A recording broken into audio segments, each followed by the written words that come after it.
sapat na yung binigay ko sa inyong talata. Pinatatanong din ng daddy ko, tinatanong ko na rin, di ba ho ba si Kristo naglakad po sa lupa at nangaral siya na tapos bago siya umakyat ng langit 40 days.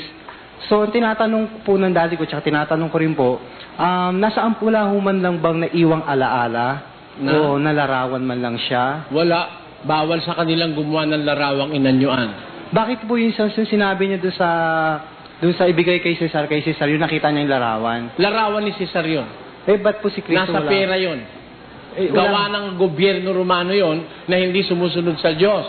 Ang gobyerno Romano ang nagpapatay kay Kristo. Dapat mong malaman, di ba? The known world during those times is under the rulership of the Roman Empire. At ang Roman Empire, ang kataas-taasang imperyo sa lupa noon, ay pinamamahalaan ng Cesar. Yan yung Cesar, isang titulo yan na ikinakapit sa iba-ibang mga person, ano? Parang yung Tsar ng Russia, ano? Parang yung Paraon ng Ehipto. Yan ang mga title niyan sa Roman Empire, Cesar. Ngayon, ang nagpapagawa ng pera ng Roman Empire, yung currency nila noon, si Cesar. Kaya natural, ilalagay sa currency nila, yung retrato ni Cesar, di ba?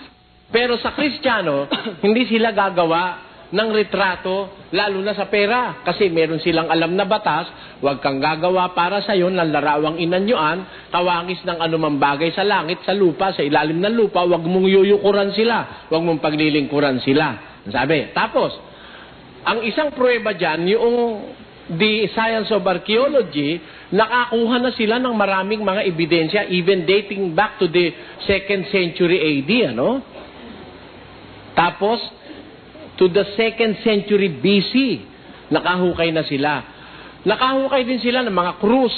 Yung mga krus na nahukay, it dates back to the 16th, 14th, 13th century. Pero, dun sa panahon ng 1st, 2nd, and 3rd century, wala silang nahuhukay pang retrato ni Kristo. Yun ang time nung tunay na mga Kristiyano. Kaya, one thing will explain that, and that is the commandment in Genesis, in Exodus chapter 20, thou shalt not make any graven image in the likeness of anything that is above the heaven above, or the earth beneath, or under the waters under the earth. Thou shalt not bow unto them, nor worship them, for I am the Lord your God, am a jealous God, sabi niya.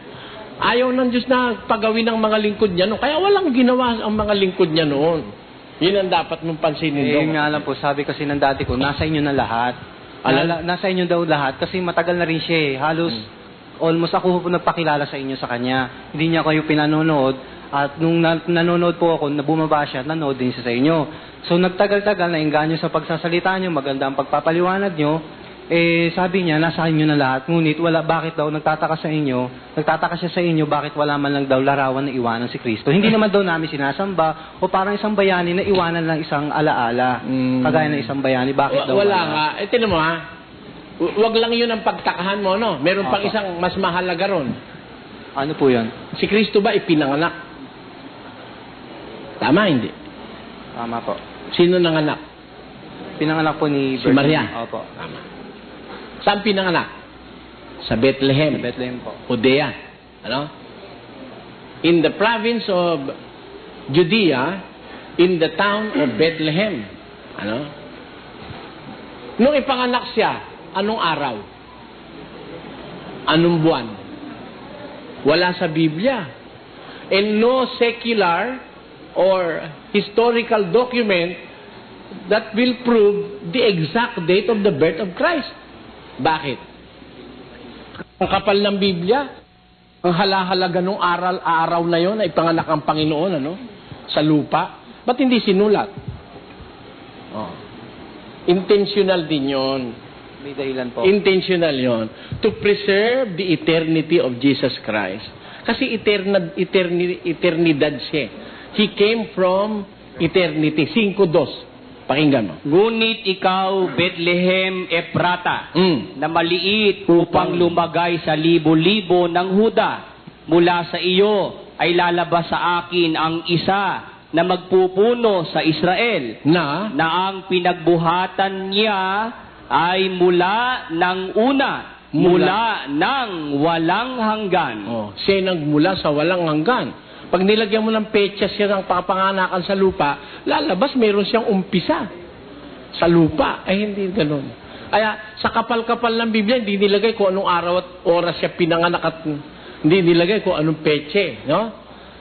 Intentional yon. Kasi ang lahat ng nasulat sa Biblia, utos ng Diyos eh. Pakinggan, no? 14:37. Kung iniisip ninuman na siya'y propeta o ayon sa Espiritu, ay kilalanin niya ang mga bagay na sa inyo'y isinusulat ko na pawang utos ng Panginoon. Pagka sinulat nila, utos. Eh, ba't hindi nila sinulat? Eh, hindi utos. Ayaw ipasulat.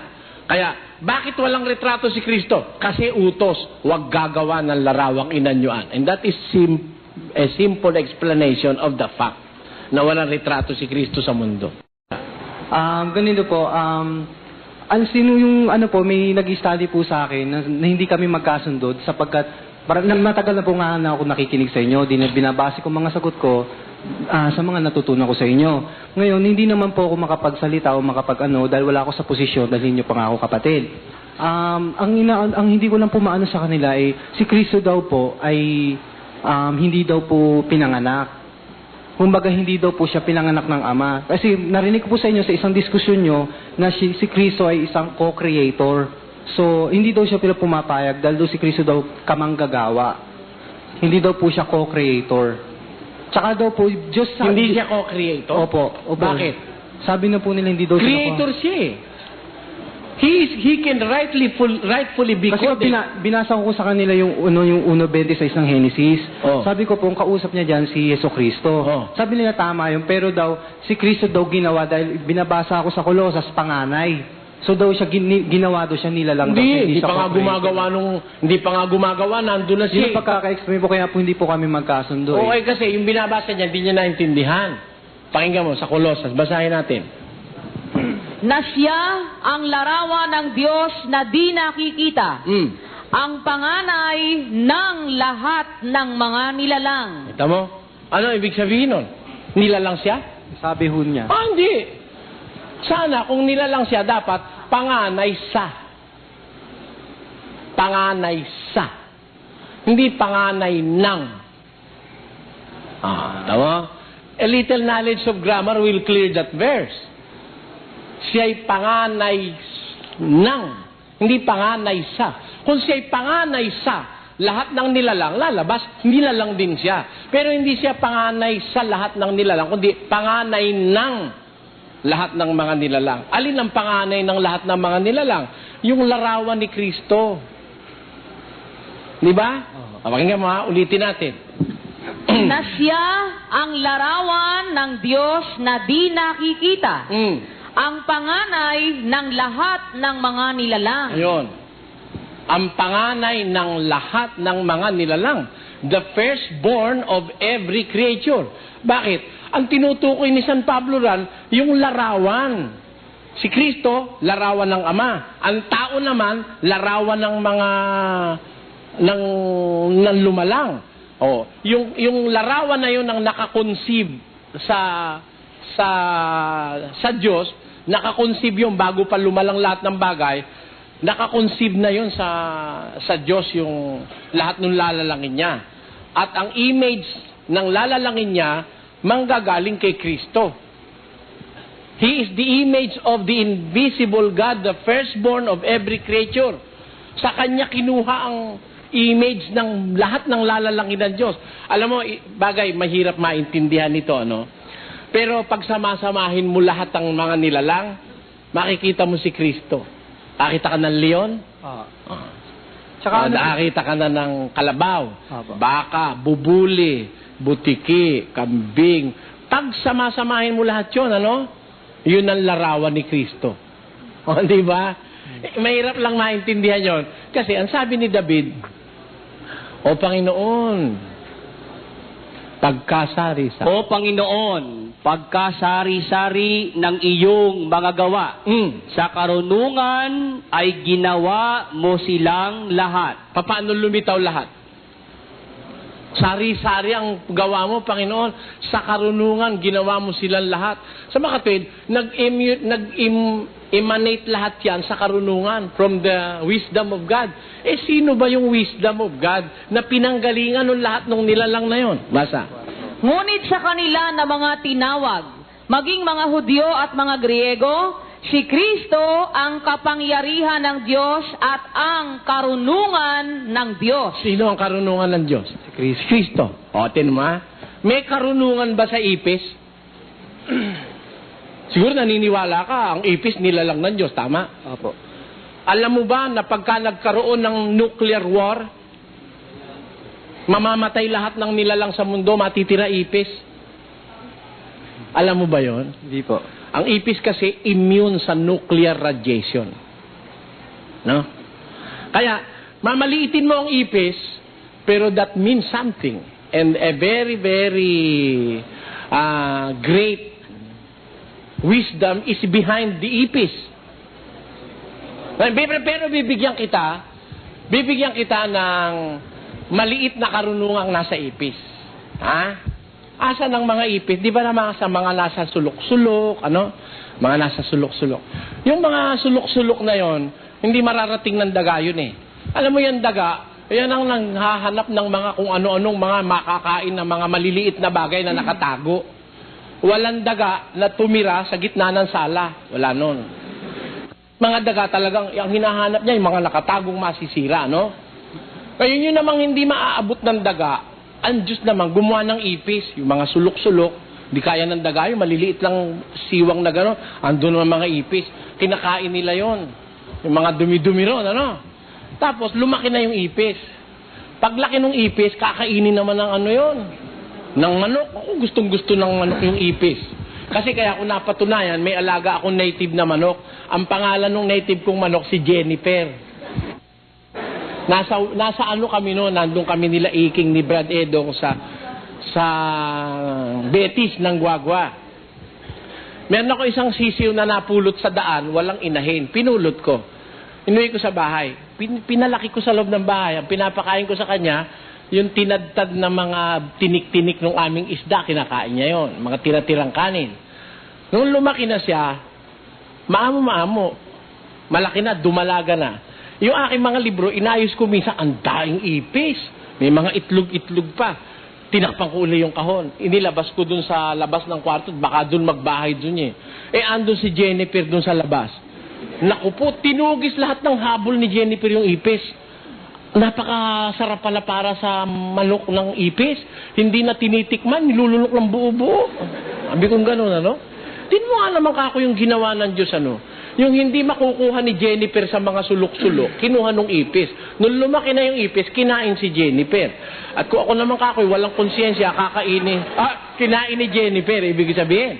Kung ako naman kakoy, hindi maaawa kay Jennifer, kakainin ko naman si Jennifer. Ano, ganun yun eh. Ibig sabihin, lahat ng nilalang ng Diyos may intention. There is a reason. And there is a wisdom behind it. Alam mo, napakahamak ng ipis. Pero it can stand the radiation of nuclear war, according to scientists. Ano? Ngayon, nakakita ka na ng bubuli. Opo. Nakakita ka ng hunyango. Opo. Yung hunyango, pag dinikit mo sa blue, nagiging blue. Ano? Pag dinikit mo sa berde, nagiging berde. Ngayon, maraming hunyango ngayon. Di ba? Ano ibig kong sabihin? Ganito yon. Yung kapangyarihan ng hunyango na makapag-anyo nung kagaya nung anyo ng kanyang kinadidikitan, kapangyarihan ng Diyos yun. Karunungan ng Diyos yun. Pag sinama-sama mo lahat yan, the sum total is the totality of the wisdom of God. And that is Christ. Kaya ang sabi ni Kristo, sa Kanya nilalang ang lahat ng bagay, siya ang panganay ng lahat ng mga nila. Ibig sabihin, ang ideya ng lalalangin galing lahat kay Kristo. Pero hindi siya kasama sa nilalang. Hindi siya nilalang. Pakinggan mo. 8:22. Basa. Inari ako ng Panginoon sa pasimula ng kanyang lakad. Bago pinasimulan ang kanyang mga gawa ng una. Bago pa pinasimulan ang gawa ng Diyos. Hindi siya kasama sa paggawa, sa mga ginawa. kasama siya sa paggawa, hindi siya kasama sa ginawa. Kasi bago pa pinasimula ng kanyang mga gawa ng una. Tuloy. Ako'y nalagay mula noong araw, mula nang walang pasimula. Bago nalikha ang lupa, ako'y nailabas. Kita mo? Even before the world was created, I was brought forth. Ako'y nailabas. Bakit siya ilalabas? Kasi sa umpisa, nasa sinapupunan siya nung Ama. Sabi ni John the Baptist, no man hath seen the Father at any time. The begotten God in the bosom of the Father. Ang bugtong na Diyos, monogenes theos. Ang bugtong na Diyos na nasa sinapupunan ng Ama, siyang nagpakakakilala sa Kanya. Yung nasa sinapupunan ng Ama, na kung sa Biblia ay bugtong na Diyos, inilabas ako. Bago pa niya nilikha lahat ng bagay. O kaya hindi siya kasama sa nilalang. Ngayon, why do we call him a co-creator? Kasi kung nakikreate din siya, meron siyang power to create o lumikha. Pakinggan mo sa 3. At inyong pinatay ang lumikha ng buhay. Tuloy. Na binuhay ng Diyos na mag-uli sa mga patay. Sino yun? Si Kristo. Si Kristo. Anong tawag sa Kanya? Lumikha ng buhay. Is He a creator? Yeah, co-creator. He is a creator. Ano pa nga ho sa kanila, di ba, sa pagkakaalam ko, sa inyo Diyos. Ha? Sa inyo si Kristo Diyos. Oo. Sa akin din Diyos. Di ba sinasamba niyo po ba si Kristo? Sinasamba? Opo. Natural. Utos ang Kasi po sa saksi ni Jehovah, sinasamba lang nila ang Ama. Ay, matigas ang ulo ng mga yun. Sabi ko, pag Diyos po, di ba dapat sambahin? Oo, po? sinasamba naman si Kristo. Tinan mo, ang dai-dai sumamba sa Kanya.